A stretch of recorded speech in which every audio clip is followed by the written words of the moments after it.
Hi friends.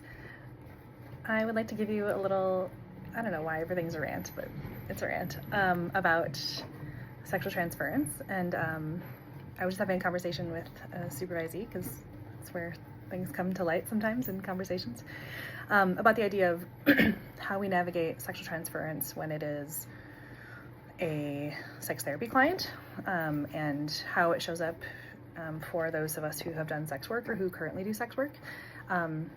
And this relates to this larger conversation I've been having with my sex working therapist colleagues around this idea, right, of like, what does service mean, to serve or to be served by someone, and what does it mean to be in service to someone in the clinical or therapeutic context. And I think one of the ways that this shows up is in sexual transference, right? Because clients in the sex work space, it is, as clear cut as it can be, it is, clear cut in that, like, clients are paying for a service. The sex worker can very clearly negotiate, yes, this language, yes, these acts, yes, this contact, yes, this role play, yes, this, I'll be your fucking mommy, I'll be your little, I'll be your, your whole to do whatever, like, you can pay me because you can then engage in hopefully what is respectful, kind, shame-free expression and arousal, right? But a lot of humans don't know how to be in, this is the crux, right? A lot of humans don't know how to be in shame-free expression and arousal, even with sex workers. So sometimes maybe a sex worker is the only place they're doing it, right? They've never done it with anybody. Like, I love this about my sex working community, right? That sometimes we're the only ones who know all the secrets about the world, because we're the only people that a lot of, especially men, are really vulnerable with in terms of their desires, their arousal, their fetishes, their needs, their emotions. Like, they can't, manosphere shit. They can't be vulnerable anywhere else. And then they have to dehumanize that sex worker, though, which is the hard part. They have to dehumanize that person because they can't imagine, like, a kind, respectful, safe person in their life wanting to receive all of that.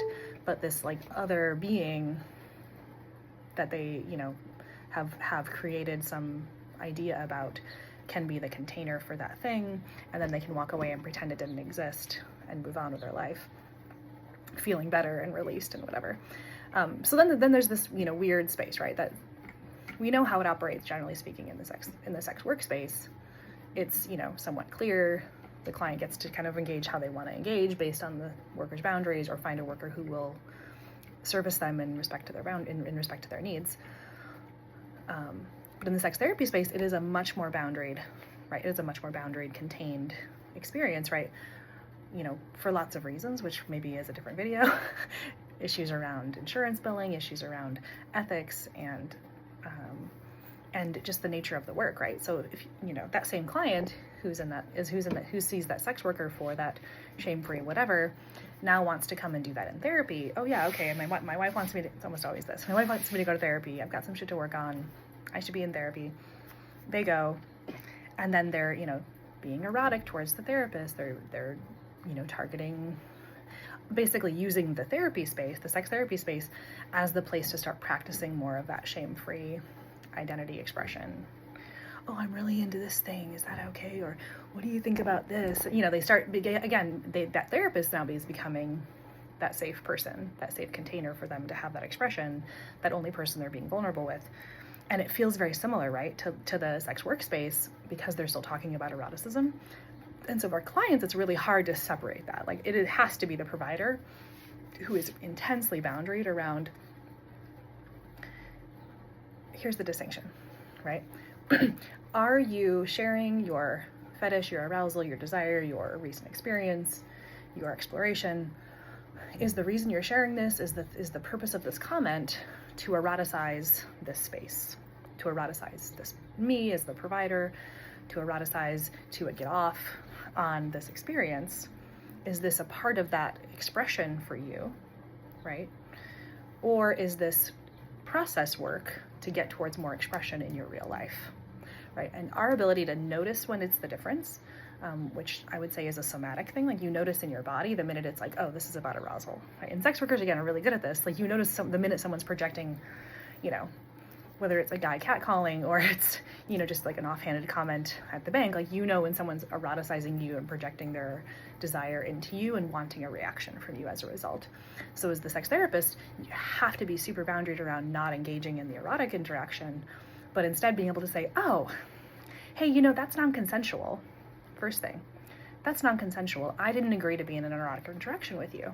And instead, what does it mean that A, you're doing it non-consensually? Like, what does that mean about you and your needs? Let's talk about that. And B, what does it mean about our relationship? I'm glad you feel safe here. And also, that's not the purpose of our relationship. Let's redefine it. Let's reframe it. And our ability to find that path with them and continue calling it out every single day, every single time they make a comment, every single time they sexualize the space, like our ability to create that boundary container. Yeah, you get to be shame-free. Tell me about the orgies. Tell me about this thing. Cool. Okay. Like, how does that relate to the work we're doing? How does that relate to, your trauma, to your shame, to your fear, to your relational patterns, to your inability to get consensual, safe, healthy relational experiences? Because oftentimes what it speaks to when they're bringing that material to the therapy space, it's because they cannot figure out how to do that in real life. They don't have any safe, kind, open humans they get to have expression with. And so we, again, have become that place for them. And so what's the path to that? What's the path to healthy, consensual, exploratory sex that is shame-free, that is open-minded? And for some people, they can't even imagine having access to expression, given that maybe they have an arousal or a desire or something that feels like too outside the scope of their life to ever get access to. So then it's like, cool, okay, maybe sex workers are your access. Let's talk about like how you can integrate that in a safe and healthy way. Sex work as an access point is not a bad thing. It's just using it as that and like honoring it and treating the sex workers with care and respect. Very different utility than, trying to get some weird convoluted experience of that in sex therapy and still not developing any of the skills to do it in real life, right? So TLDR, help your clients figure out what can they actually get access to in real life? What are the barriers to that? How do we want to help them skill develop so they can have consensual, safe, exploratory, shame-free experiences? And if not, are there sex working communities and persons who could be their regular outlet for that? But this space, the therapy space, is not that. And we get to do it with compassion and care, but in a really boundaried and contained way to make sure that both we protect ourselves and our license, but also protect this client who doesn't know how to be in healthy interactions around sexuality. So we have to be the ones to like give them that structure and container to learn what healthy interactions look like. Just basic consent, basic boundaries, basic like, do I want to be engaging in this kind of an exchange with you, right? Thanks for listening.